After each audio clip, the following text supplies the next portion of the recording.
The desert sun beat down mercilessly on Forward Operating Base Phoenix as Staff Sergeant Maria Gonzalez adjusted her grip on the M249 squad automatic weapon. The heavy machine gun felt like an extension of her own body after 3 years of training, but the looks she received from her male counterparts told a different story. At barely 5 feet 4 inches tall and weighing 125 pounds, Maria had heard every comment in the book about her choice of weapon. "Gonzalez, you sure you can handle that thing?" Sergeant Thompson called out during morning drills, his voice carrying across the training ground. "That's a man's weapon right there. Maybe you should stick to something more your size." Maria's jaw tightened, but she didn't respond. She had learned long ago that actions spoke louder than words. Instead, she positioned herself at the firing line and methodically began setting up her weapon. The M249 weighed nearly 17 pounds unloaded, and with a full belt of ammunition, it became an even more formidable piece of equipment. But Maria had spent countless hours building her strength and perfecting her technique. The other soldiers gathered around, some shaking their heads in disbelief, others placing quiet bets on whether she would be able to maintain accuracy after the first few rounds. The weapon's reputation for being difficult to control, especially during sustained fire, was well known throughout the unit. Even experienced male soldiers sometimes struggled with the M249's tendency to climb during automatic fire. Captain Rodriguez, the company commander, watched from a distance.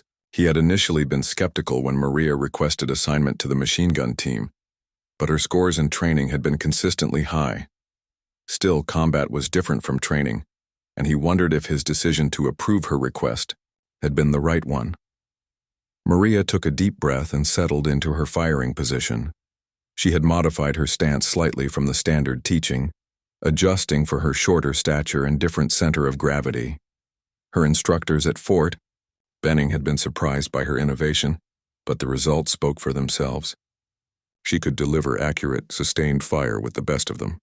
The targets downrange were set at various distances, simulating a real combat scenario. Maria's finger moved to the trigger, and she began her breathing sequence. The first burst was perfect, 3-round center mass on the closest target. The second burst took out the target at 200 meters. By the 5th burst, even the skeptics had gone quiet. But it was the sustained fire exercise that really silenced her critics.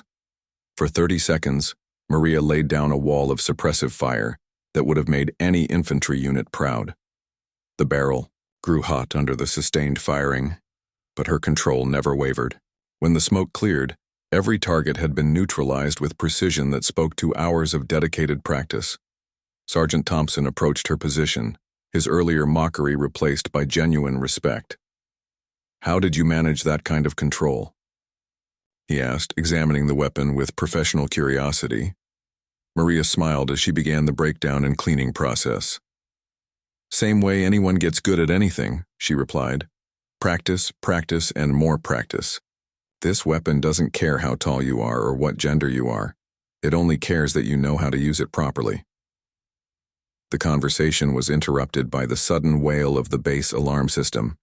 Intelligence reports had been coming in all week about increased enemy activity in the region, and it looked like the situation was about to escalate. Within minutes, orders were coming down from command. Alpha Company would be moving out within the hour to reinforce a convoy that had come under attack 20 miles southeast of the base. As the soldiers rushed to gather their gear, Maria felt the familiar mixture of adrenaline and focus that preceded combat operations. She had trained for this moment for years, but she knew that real combat would be the ultimate test of her abilities and her choice of weapon. The M249 had served her well on the training grounds, but soon she would find out if it would serve her just as well when lives were on the line. The convoy formation began taking shape in the motor pool, with heavily armored vehicles preparing for the journey into hostile territory. Maria double-checked her ammunition load and made final adjustments to her weapon systems. She carried 600 rounds of linked ammunition, enough for sustained combat operations but also adding significant weight to her already heavy load. Captain Rodriguez gathered the squad leaders for a final briefing. The situation report was grim. A supply convoy had been ambushed by a well-organized enemy force, and several vehicles were pinned down in a valley with limited escape routes. Air support was delayed due to weather conditions, making ground forces the primary option for rescue operations. As Alpha Company mounted up and prepared to move out, Maria caught her reflection in the side mirror of her vehicle. She looked determined and ready, but she knew that the real test was still ahead. Soon she would have the chance to prove that her choice of weapon was not just personal preference, but a tactical decision that could make the difference between success and failure in combat. The convoy rolled through the desert landscape at maximum sustainable speed, kicking up clouds of dust that could be seen for miles.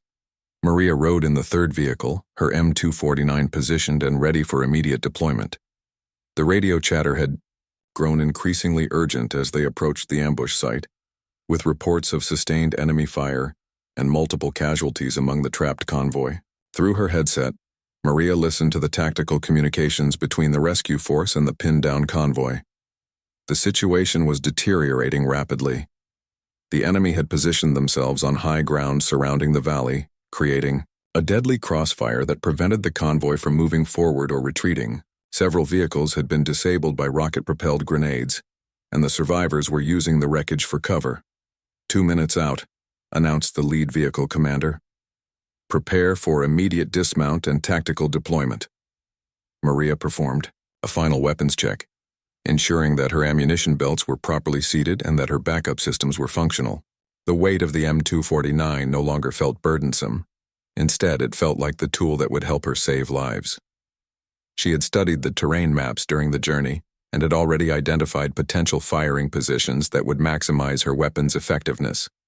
The convoy crested a small hill, and the ambush site came into view. The scene was chaos. Disabled vehicles sat scattered across the valley floor, black smoke rising from their hulks. Muzzle flashes could be seen from multiple positions on the surrounding ridges, and the distinctive crack of enemy rifle fire echoed off the rocky walls. Captain Rodriguez's voice crackled over the radio. "Alpha Company, this is a hot landing. Dismount and establish suppressive fire immediately. Bravo team, move to secure the casualties. Charlie team, establish overwatch positions." Maria's vehicle slammed to a halt and she was out of the door before it had completely stopped moving. The immediate priority was establishing a base of fire that would allow the rescue teams to reach the trapped convoy. She quickly identified a rocky outcropping that would provide both cover and clear fields of fire toward the enemy positions. The enemy had clearly been expecting reinforcements. As soon as the rescue convoy appeared, the intensity of fire increased dramatically. Bullets whined overhead and sparked off the rocks around Maria's position as she set up her weapon system. The enemy was well organized and well equipped, with multiple crew-served weapons and what appeared to be significant ammunition supplies. "Gonzalez, can you suppress that machine gun nest at 2 o'clock? Came the urgent call from Captain Rodriguez. Maria swung her weapon toward the indicated position and acquired the target. The enemy position was approximately 400 meters away, positioned behind a natural stone fortification that provided excellent cover. Through her optics, she could see the muzzle flashes from what appeared to be a heavy machine gun that was keeping the rescue teams pinned down. She adjusted her weapon for the range and began laying down precise, controlled bursts. The M249's 5.56mm rounds might not penetrate the stone fortification, but they would force the enemy gunners to keep their heads down and reduce their effectiveness. Her first burst struck just above the enemy position, sending rock fragments cascading down on the gunners. The enemy machine gun fell silent momentarily, giving the rescue teams the opportunity they needed to advance. But within seconds, it was back in action, this time directing its fire specifically toward Maria's position. The enemy had identified her as a priority target and was concentrating their efforts on neutralizing her weapon system. Bullets cracked overhead and struck the rocks around her position, sending stone chips flying in all directions. Maria pressed herself lower against the ground but continued to maintain steady, accurate fire. The key to effective suppressive fire was consistency, not necessarily hitting the target, but keeping constant pressure that prevented effective return fire. "Outstanding work, Gonzalez," came the voice of Sergeant Thompson over the radio. "Keep that pressure up. Bravo team is almost to the first casualty collection point." Maria could see the rescue teams moving forward under the cover of her suppressive fire. The wounded from the original convoy were being evacuated to more secure Positions and the disabled vehicles were being checked for survivors, but the enemy was not giving up easily. Additional positions had opened fire from different angles, creating multiple threats that needed to be addressed simultaneously. The tactical situation was becoming increasingly complex. The enemy had prepared this ambush site well, with multiple fallback positions and overlapping fields of fire. They had clearly expected a rescue attempt and had positioned their forces to maximize the difficulty of any relief operation. What had started as a simple convoy escort had evolved into a full-scale combat engagement. Maria's ammunition consumption was steady but controlled. She had been trained to maintain sustained fire while conserving ammunition for extended engagements. Each burst was carefully aimed and timed to maximum effect. The enemy positions were beginning to show the effects of her continuous suppressive fire, with several weapons falling silent as their crews were forced to seek better cover. But as the rescue operation continued, it became clear that the enemy had one more surprise waiting. Intelligence reports had underestimated both the size of the enemy force and their level of preparation. What had initially appeared to be a simple ambush was revealing itself to be a much more sophisticated trap, designed not just to destroy the original convoy, but to draw in and eliminate the rescue forces as well. The sound of incoming mortars changed everything.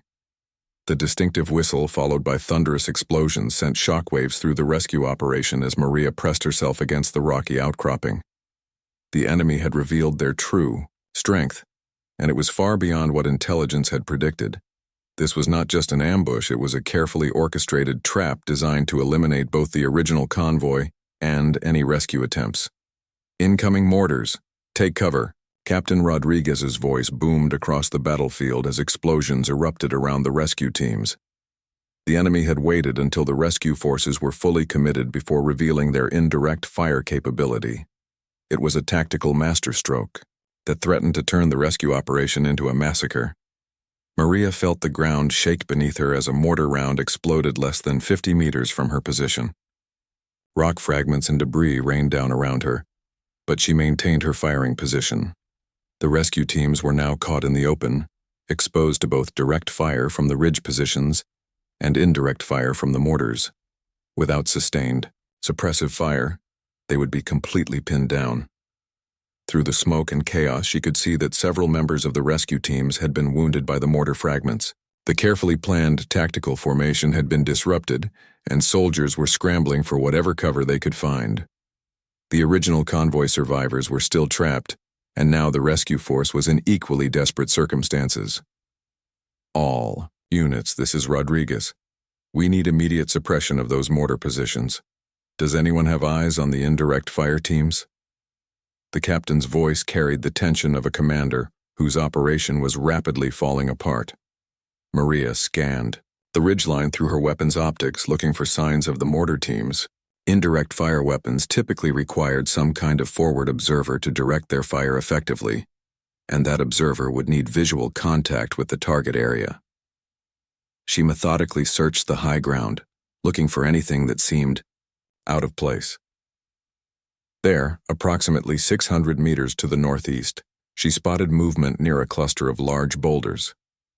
Through her scope, she could make out what appeared to be an observation team with radio equipment and optical devices. They were directing the mortar fire with deadly precision, adjusting their aim based on the results of each salvo. The range was at the extreme limit of her weapon's effective capability, but it was a shot she had to take. Maria adjusted her position slightly to get a better angle and began calculating the ballistic solution in her head. Wind speed, target range, elevation differences, all the variables that would determine whether her rounds would find their mark. Her first burst fell short, but the impact pattern told her everything she needed to know about the corrections required. The enemy forward observer team had noticed the incoming fire and was attempting to relocate to a more protected position. Maria adjusted her aim and fired again, this time walking her rounds directly onto the target area. The effect was immediate. The precision of the incoming mortar fire began to deteriorate as the forward observers were forced to abandon their position. Instead of landing within meters of their intended targets, the mortar rounds began falling in a much wider pattern, significantly reducing their effectiveness against the rescue teams. "Beautiful shooting, Gonzalez," came the voice of one of the rescue team leaders. "Whatever you just did, it worked. We've got breathing room now." But Maria knew that eliminating the forward observers was only a temporary solution. The enemy, mortar teams could still fire. They just couldn't direct their fire as effectively, and there were still multiple machine gun positions on the ridgeline that needed to be suppressed before the rescue operation could continue. The tactical situation required a coordinated response. Maria began systematically engaging each enemy, position and sequence, forcing them to keep their heads down while the rescue teams maneuvered to more advantageous positions. Her rate of fire was carefully controlled to maximize the duration of suppressive effect while conserving ammunition for the extended engagement. Sergeant Thompson had managed to establish a secondary firing position about 100 meters to her left, and together they began to establish interlocking fields of fire that covered the most threatening enemy positions. The coordination between the two weapon systems created a suppressive effect that was greater than the sum of their individual capabilities. "Rodriguez to all units," came the captain's voice over the radio. "Medical teams report multiple urgent, surgical cases among the original convoy survivors. We need to accelerate this timeline. Can we get more aggressive fire support on those ridge positions?" Maria understood the implications immediately. The longer the engagement continued, the greater the risk to the wounded soldiers who needed immediate medical attention. But rushing the tactical situation could result in additional casualties among the rescue forces. It was a delicate balance between aggressive action and tactical prudence. She increased her rate of fire, accepting higher ammunition consumption, in exchange for more intensive suppression of the enemy positions. The M249's sustained fire capability was exactly what the situation demanded, and she pushed the weapon to its operational limits while maintaining the precision necessary to avoid hitting friendly forces. The enemy was beginning to show signs of disorganization under the sustained pressure. Several positions had gone silent, either due to casualties or tactical repositioning. The mortar fire had become sporadic and poorly aimed without effective forward observation. But Maria knew that the enemy still held significant advantages in terms of position and numbers. As she prepared for the next phase of the engagement, Maria realized that her choice of weapon was proving to be exactly what the situation required. The M249's combination of sustained fire capability and reasonable accuracy was providing the tactical flexibility necessary to adapt to the changing battlefield conditions. What her critics had called too much gun was turning out to be exactly the right amount of firepower for the mission. The battlefield had transformed into a deadly game of chess, with both sides maneuvering for tactical advantage, while Maria continued her methodical suppression of enemy positions. Her ammunition supply was running lower than she would have preferred, but she maintained her disciplined approach to fire control. Every round had to count, and every burst had to serve a specific tactical purpose. Through her scope, she watched as the rescue teams began their most dangerous phase of the operation. The wounded soldiers from the original convoy needed to be moved across open ground to reach the evacuation vehicles, and that movement would expose them to fire from any enemy positions that remained active. Maria's job was to ensure that those positions stayed suppressed during the critical evacuation window. "Gonzalez, we're starting the casualty evacuation in 60 seconds. Captain Rodriguez's voice crackled through her headset. "I need you to maintain continuous suppression of sectors 2 through 5. Can you sustain that rate of fire?" Maria quickly calculated her remaining ammunition against the requirements of the mission. She had approximately 200 rounds remaining, which would allow for sustained suppressive fire for about 3 to 4 minutes if she managed her bursts carefully. It would be tight, but it was doable if everything went according to plan. "Roger that, Captain. I can maintain suppression for 4 minutes, maybe 5 if I'm lucky with my shot placement."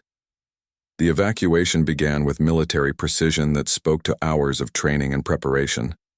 2-man teams moved in coordinated bounds, carrying the wounded soldiers from their protected positions toward the waiting vehicles. Each movement was carefully timed to take advantage of the suppressive fire that Maria and Sergeant Thompson were providing. Maria focused her fire on the most dangerous enemy positions, those that had the best angles on the evacuation route. Her rounds impacted consistently around the enemy fighting positions, creating a wall of suppressive fire that forced the enemy gunners to remain in cover rather than engaging the exposed evacuation teams. But the enemy was not passive. They had recognized what was happening and were attempting to coordinate their own response. Several positions began firing simultaneously, trying to overwhelm the suppressive fire with volume rather than precision. The battlefield erupted in a crescendo of gunfire as both sides committed to the decisive moment of the engagement. A rocket-propelled grenade streaked across the battlefield, exploding dangerously close to one of the evacuation teams. The blast knocked 2 soldiers to the ground, but they quickly recovered and continued their mission. Maria immediately shifted her fire to the position where the RPG had originated, sending a sustained burst that silenced the launcher before it could fire again. The physical demands of sustained combat were beginning to take their toll. Maria's shoulders ached from the weapon's recoil, and her hands were cramping from maintaining her grip on the weapon system. The M249 generated significant heat during sustained firing, and she could feel the warmth radiating from the barrel, even through her gloves. But she maintained her firing rhythm, understanding that any lapse in suppressive fire could cost lives. "Last casualty group moving now," came the report from the evacuation team leader. 30 seconds to completion. This was the most critical moment of the entire operation. The final group of wounded soldiers included the most seriously injured casualties, those who required the most careful handling and therefore moved the slowest. They would be exposed to enemy fire longer than any previous group, making them extremely vulnerable to any enemy weapons that remained active. Maria transitioned her fire to maximum suppression mode, accepting rapid ammunition consumption in exchange for the most intensive suppressive effect possible. Her rounds impacted steadily around every visible enemy position, creating a continuous barrage that made it nearly impossible for the enemy to acquire and engage targets effectively. "Sergeant." Thompson's weapon suddenly fell silent, and Maria could hear him calling out ammunition status over the radio. He was down to his final belt and needed to conserve his remaining rounds for emergency situations. That left Maria as the primary source of suppressive fire during the most critical phase of the evacuation. She pushed her weapon to its absolute limits, firing controlled bursts as rapidly as she could acquire and engage targets. The barrel was now extremely hot, well beyond normal operational temperatures, but the weapon continued to function reliably. The M249's robust design was proving its worth under combat conditions that exceeded even the most demanding training scenarios. The final evacuation team reached the vehicles just as Maria fired her last planned burst. Her ammunition counter showed less than 50 rounds remaining, barely enough for emergency defensive fire if the enemy attempted a counterattack. The evacuation phase was complete, but the rescue force still needed to execute their withdrawal. While maintaining tactical integrity, Captain Rodriguez's voice came over the radio with the order everyone had been waiting for. "All units prepare for tactical withdrawal. Covering teams will maintain suppression while vehicles reposition for departure." But as the rescue vehicles began to move, a new threat emerged from an unexpected direction. Enemy reinforcements had arrived and were attempting to cut off the withdrawal route. The rescue force was about to face their greatest challenge yet, and Maria's ammunition situation was becoming critically low, just when she might need her weapon's firepower the most. The enemy reinforcements appeared to be a mobile force equipped with technical vehicles mounted with heavy machine guns. They were moving to establish blocking positions that would prevent the rescue convoy from reaching the safety of the main road. It was a tactical nightmare that threatened to trap both the rescue force and the evacuated casualties in the valley. The appearance of enemy reinforcements turned what should have been a successful withdrawal into a potential disaster. Maria watched through her optics as 3 technical vehicles equipped with heavy machine guns moved rapidly to establish blocking positions on the main escape route. The rescue convoy was about to be trapped in the valley with limited ammunition and multiple casualties requiring immediate medical attention. "All units, enemy blocking force establishing positions at Checkpoint Alpha." Captain Rodriguez's voice carried the strain of a commander facing an impossible tactical situation. "We need those positions neutralized before we can begin withdrawal." Maria assessed her ammunition situation with growing concern. Her remaining rounds would not be sufficient for a sustained engagement with the new enemy positions, especially considering the range and the protection offered by the technical vehicles. But she was still the primary source of suppressive fire for the rescue force, and without her weapons capability, the entire operation could collapse. The technical vehicles were approximately 800 meters away, at the extreme edge of her weapon's effective range. The 50 caliber machine guns mounted on those vehicles significantly outranged her M249, giving the enemy a decisive advantage in any direct engagement. But Maria had learned that direct confrontation was not always the answer to tactical problems. She began to study the terrain between her position and the blocking force, looking for tactical opportunities that might not be immediately obvious. The enemy vehicles had positioned themselves on high ground that provided excellent fields of fire, but their elevated position also made them visible from multiple angles. If she could maneuver to a different firing position, she might be able to engage them from an unexpected direction. "Thompson, can you maintain suppression of the ridge positions for 5 minutes?" Maria called out over the radio. "Affirmative, but I'm running low on ammunition myself. What are you planning?" "I'm going to try to flank those blocking positions. If I can get to that rocky outcropping at 10 o'clock, I should have a better angle on those technical vehicles." It was a dangerous plan that would require her to move across open ground while carrying the heavy M249 and her remaining ammunition, but staying in her current position would mean watching helplessly as the rescue convoy was systematically destroyed by the enemy's superior firepower. Maria began her movement immediately, using the available cover to mask her displacement from the enemy observers. The weight of her weapon system made the movement slow and physically demanding, but she maintained tactical discipline throughout the maneuver. Every few meters she paused to assess the situation and ensure that her movement had not been detected. The new firing position offered a significantly different perspective on the tactical situation. From this angle, she could see that the technical vehicles were positioned in a way that made them vulnerable to flanking fire. Their crews were focused on the primary escape route and had not adequately secured their flanks against attack from alternate directions. Maria established her weapon system in the new position and began calculating firing solutions for the technical vehicles. The range was still challenging, but the angle gave her access to areas of the vehicles that were not heavily armored. If she could disable the vehicles' mobility or neutralize their crew-served weapons, it would create the opening that the rescue convoy needed. Her first burst targeted the lead technical vehicle, aiming for the engine compartment and front tires. The rounds impacted around the target area, and she could see dust and debris kicked up by the impacts. The enemy crew immediately began searching for the source of the incoming fire, but they were looking in the wrong direction due to her flanking maneuver. The second burst was more precise, and Maria could see sparks as several rounds struck the vehicle's engine block. Black smoke began rising from the engine compartment and the vehicle's movement became erratic. She had achieved a mobility kill on the lead vehicle, effectively removing it from the equation, but her position had now been compromised. The remaining technical vehicles were adjusting their positions and beginning to direct fire toward her new location. The heavy machine gun rounds were impacting dangerously close to her position, sending rock fragments flying and creating a noise level that made radio communication nearly impossible. "Gonzalez, outstanding work on that lead vehicle," came Captain Rodriguez's voice during a brief lull in the incoming fire. "Can you maintain pressure on the remaining blocking positions?"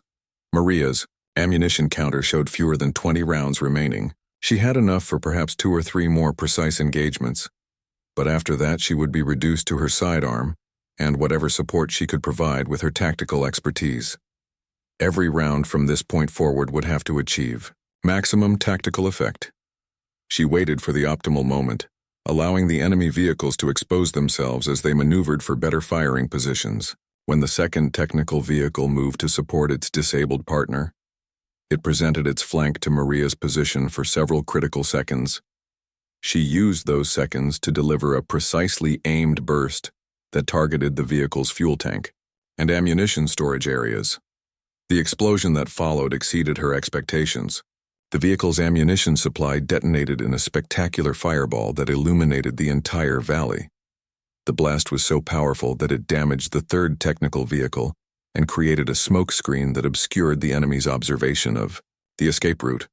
"All units, the escape route is clear," Captain Rodriguez announced. "Begin immediate tactical withdrawal. Covering teams provide suppression during vehicle movement." Maria fired her remaining rounds to provide covering fire for the beginning of the withdrawal, then began her own movement back toward the convoy vehicles. Her ammunition was exhausted, but her mission was far from over. The convoy still needed to navigate through potentially hostile territory to reach the safety of the main base, and there was no guarantee that additional enemy forces were not waiting along the route.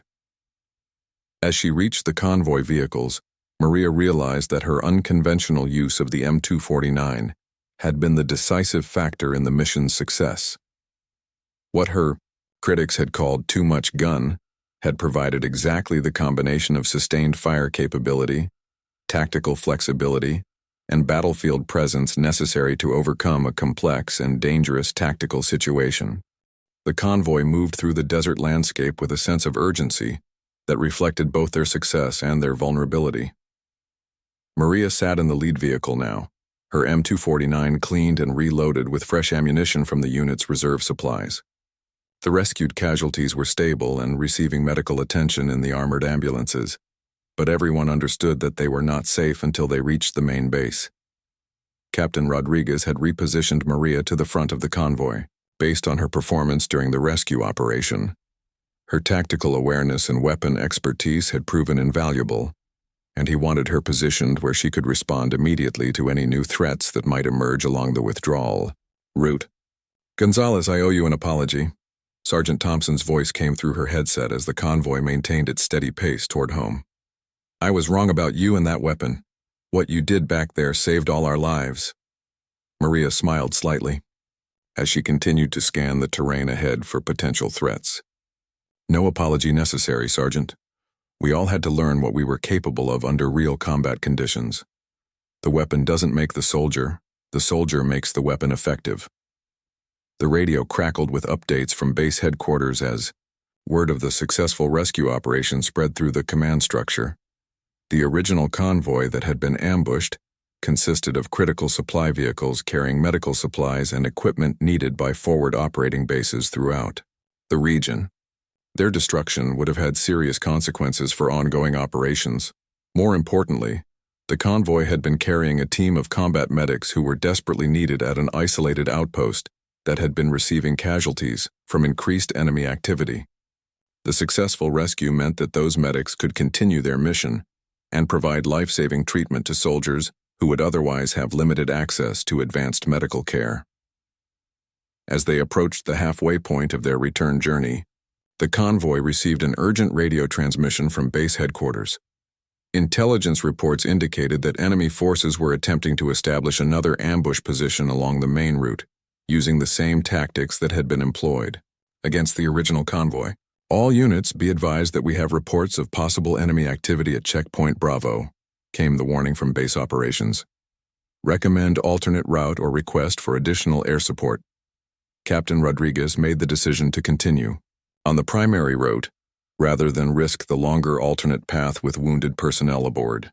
But he implemented additional security measures, including advanced reconnaissance teams and modified tactical formations that would provide better protection against ambush tactics. Maria found herself thinking about the events of the day as the convoy maintained its vigilant progress toward safety. The criticism she had faced about her choice of weapon seemed almost trivial now, given the role that the M249 had played in the successful rescue operation. But more than vindication, she felt a deep sense of satisfaction in knowing that her training and preparation had contributed to saving lives. The weapon system that had been dismissed as too much gun had provided exactly the capabilities needed when the tactical situation became complex and dangerous. The sustained fire capability had enabled effective suppression of multiple enemy positions. The accuracy and range had allowed engagement of targets at distances that would have been impossible with smaller weapons. The reliability had ensured continuous operation under extreme combat conditions, but perhaps most importantly, the M249 had provided the tactical flexibility necessary to adapt to changing battlefield conditions. When the situation evolved from simple escort duty to complex rescue operations to multi-front combat engagement, the weapon had provided the foundation for tactical responses that might not have been possible with different equipment. As the mine convoy approached the final checkpoint before reaching base, Maria reflected on the broader implications of the day's events. Combat operations required soldiers who were willing to challenge conventional thinking and pursue excellence in their chosen specialties. The easy path was to accept limitations and work within established comfort zones. The harder path was to push boundaries and demonstrate capabilities that others might doubt. The base perimeter came into view as the sun began to set over the desert landscape.